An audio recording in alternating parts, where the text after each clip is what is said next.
Odoijo Kongresiin Federaalawaa Oromoo waajjiraaleen isaa godinaalee Oromiyaa keessa jiran mootummaadhaan jalaa cufamuu beeksisee jira.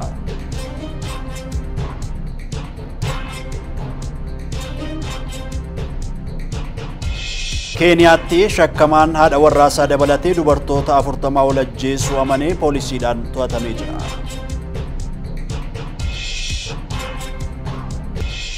Nageenya keenya sinaa qaqqabu daawwattoota keenya jaallatamoo waliif TV irraa oduu yeroo kanaatiif qabannee jirruun isin biraan ga'a kan ammaa isinitti himne ija oduuti amma gara bal'ina oduuttan isin dabarsa. Daani'eel Tasfaayeeti. Waldaan walgargaarsaa fi misoomaa Maccaa Tuulamaa guyyaa hundeeffama isaa waggaa 60ffaa kabajatee jira. Beenyaa Shiramuu hordofeera. Waldaan walgargaarsaa fi misooma Maccaa Tuulamaa guyyaa hundeeffama waggaa 60ffaa isaa bakka miseensonnii fi keessummoonni kabajaa argamanitti galma giddugala aadaa Oromootti sirna miidhagaa ta'een kabajatee jira. Kabaja hundeeffama waggaa 60ffaa isaa kana irrattis adeemsa bu'aa bahii fi rakkoo walxaxaa waldichi keessa darbee as ga'ee fi xiyyeeffannoon fuula duraa waldichaa hirmaattota kabaja ayyaanichaaf dhiyaateera. Waldichis rakkoolee gama siyaasaa, dinagdee fi hawaasummaa akkasumas hacuuccaa fi cunqursaa gama seenaa, aadaa, afaan, eenyummaa fi amantaa uummata Oromoo ragaa ture maksuuf kaayyoo jedhu qabatee bara 1956 kan hundeeffame ta'uu pirezidaantiin waldaa Maccaa Tuulamaa obbo Dirribii Damisee himaniiru. Waldaan Maccaa Tuulamaa bara 1956 qaama seerummaa argatee mootummaa bara sanaa yeroo sana Xitaa Ministeerii jedhama achirraa argatee hojii isaa jalqabee isa bara 1956 heeyyama argatee bara 1959 immoo hin cufamu. Yeroo cufamu waan qabnutu fudhatama. Namni beekulleen ajjeefama yookaan hin hidhama yookaan biyyaa baqata. Maal fida kun hambaan hin jiru jechaadha. Deebisanii banuuf immoo rakkoo kan biraa keessa seenama. Yeroo cufan maal jedhu? Kaayyoon isin hojjettanii tokkummaa Itoophiyaatiif hin toluudha kan nutti himamu. Tokkummaa biyyaatiif hin toluu kun jedhu. Manni barumsaa ijaaramu jechuun fayyaan uummataa eegamu jechuun karaan haa diriiru jechuun maaliif tokkummaa Itoophiyaa irratti miidhaa fida? Sirumaa mootummaan wanta kanaa jaallachuu isarra ture. Hojii isaa isa gargaarre. Fi qormaatilee isa mudataa ture dandamachuunis haala mijataa hin taane keessatti aadaa, seenaa, afaan, duudhaa fi amantiin uummata Oromoo bakkatti akka deebi'uufis waldichi aarsaa barbaachisu kaffaluun bu'uuraarraa kan ka'e akka ta'e kan himan immoo barreessaa olaanaa waldichaa kan ta'an obbo Mulkeetaa Riqituuti. Waan har'a Oromoon har'a irra gahe wayyaa aadaa har'a uffannee deemnu kana sirna gadaa amma yuuneeskootti galmaa'ee jennee ittiin dhaadannu kana irreecha amma malkaadhaa fi tulluu irratti galchine kana hunda waldaa kanatu fide jechuudha. Bu'uurri waldaa kana jechuudha. Amantii waaqeffannaa bade.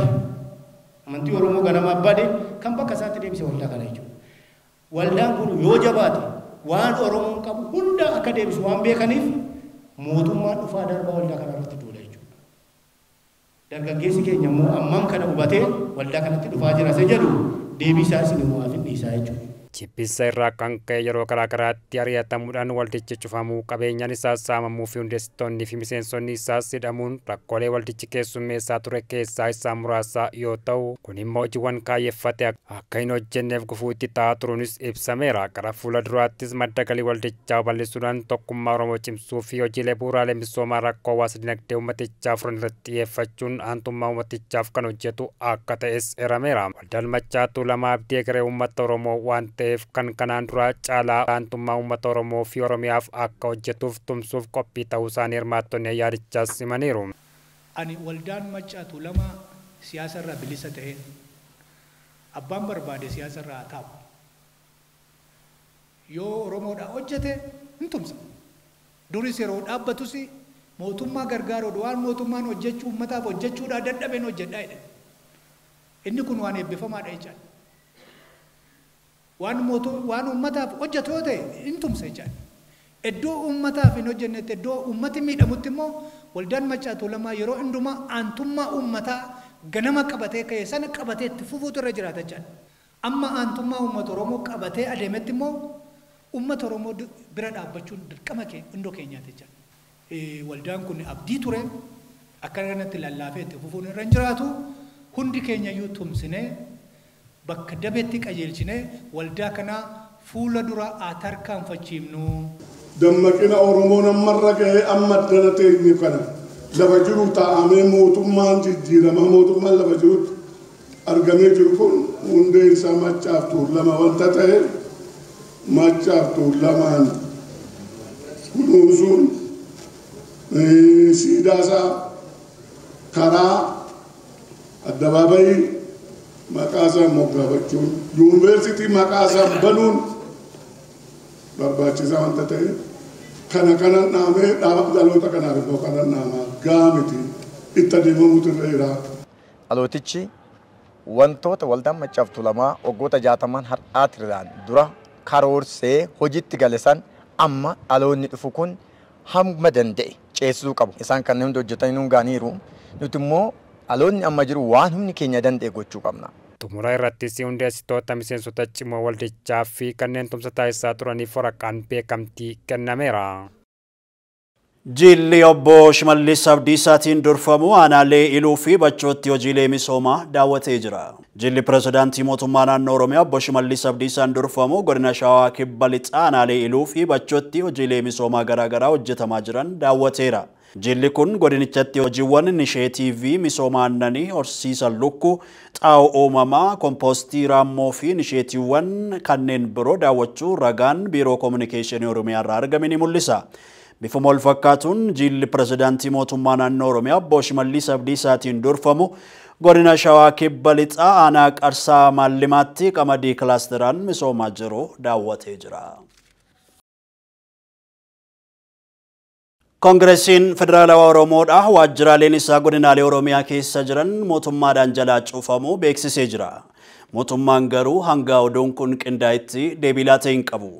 Paartichi yaa'ii koree giddugaleessaa waajjira isaa muummee Finfinnee jirutti geggeeffateen obbo Jawaar Mohammad aangoorraa kaasuun muudama adda addaa geggeessee jira. Borumashii dabalataan qindeesseera.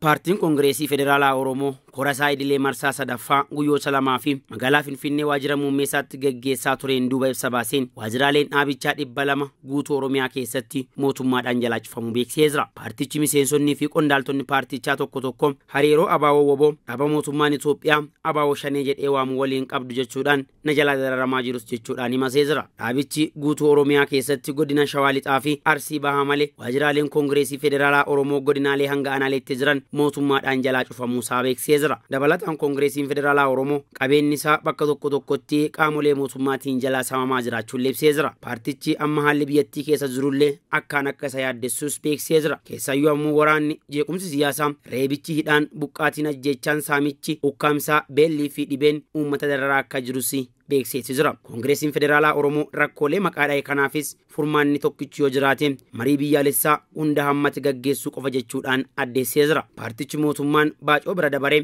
yaada furmaataa fi gurra kennuu hin dandeenye jechuudhaanis komatee jira. Gama mootummaatiin ibsa Koongireesii Federaalaa Oromoo kenne kanaan duuba hanga nuti oduu kana qindeessinutti ibsi irratti kenname hin jiru. Koongireesiin Federaalaa Oromoo dhuma irratti ammoo koree giddugaleessaa Koongireesii Federaalaa Oromoo marsaa sadaffaan adoolessa 6 fi 7 bara 2016 akka lakkoofsa warra Itoophiyaatti gaggeeffamaa ture milkiin xumuramuu fi murtiiwwan jajjaboo dabarsuu isaallee beeksisee jira. Paartichi kora duuba ibsa baaseen miseensota koree hojii raawwachiistuu sababa adda addaatiin herdhatan bakka buusee akka jiru ibsee jira. Haaluma kanaan obbo Mulaatuu Gammachuu itti aanaa dursaa Koongireesii Federaalaa Oromoo, obbo Asfaa Hangaasuu itti aanaa itti gaafatamaa damee bulchiinsaa fi faayinaansii, obbo Fiqaaduu Banjaa itti gaafatamaa damee tarsiimoo fi leenjii taasisuudhaan eegamuu deenduuba, obbo Toloosaa Baachoo fi obbo Shammanii Beenyaa ammoo miseensota koree giddugaleessaatti dabaluusaa beeksisee jira. Keeniyaatti shakkamaan haadha warraasaa dabalatee dubartoota 40 ol ajjeesuu amanii poolisiidhaan to'atamee jira. Liyaa Taaddasee gabaasa BBC akka ta'anutti dhiyeessiti. Keeniyaatti shakkamaan haadha warraasaa dabalatee dubartoota 40 ol ajjeesuu amanii poolisiin to'atamee jira. Keeniyaan magaalaa Naayiroobiitti torban darbe keessa bakka balfii itti gatamuu fi dhiheenya buufata poolisiitti argamutti qaamni dubartootaa murmuramee gatame erga argameen booda dubartoota gara biraa 40 ajjeesuu namni amane tokko to'annoo jala oolfamuu poolisiin beeksiseeti jira. Magaalaa Naayiroobiitti haadha warraasaa dabalatee dubartoota 42 ajjeesuu kan amane ga'eessi umuriin isaa waggaa 33 reeffi dubartoota 8 haala suukanneessaan ajjeefamanii erga argameen boodadha. Shakkamaan maqaansaa Kooliins Kahaalisiyaa jedhame kun bara 2022 irraa kaasee dubartoota qofa irratti xiyyeeffachuun ajjeesaa akka ture amanuu poolisiin beeksise. Haala jecha shakkamaa kanaatti dubartoota babbareedoo ta'an ajjeesuu akka filatus dabaluun ibseeti jira. Ajajaa olaanaan Daarektoreetii Qorannoo Yakkaa Muhammad Amiin wiixataa irraa ibsa kennaniin shakkamaan jireenya namaatiif dantaa homaatu hin qaban to'annoo jala oolchineerra jedhan. Poolisiin akka jedhutti shakkamaan to'annoo jala kan oolfame erga dubartoota ajjeese keessaa tokkorraa gama bilbilaan maallaqa gara ofiitti dabarsee boodadha. Hoogganaan poolisii ibsa isaatiin shakkamaan Kooliins kan jiraatu bakka reeffa dubartootaa itti gataa ture irraa fageenya meetira 500 irratti yoo ta'u namni kun kan qabame guyyoota darban keessa reeffi dubartoota hedduu korojoodhaan maramee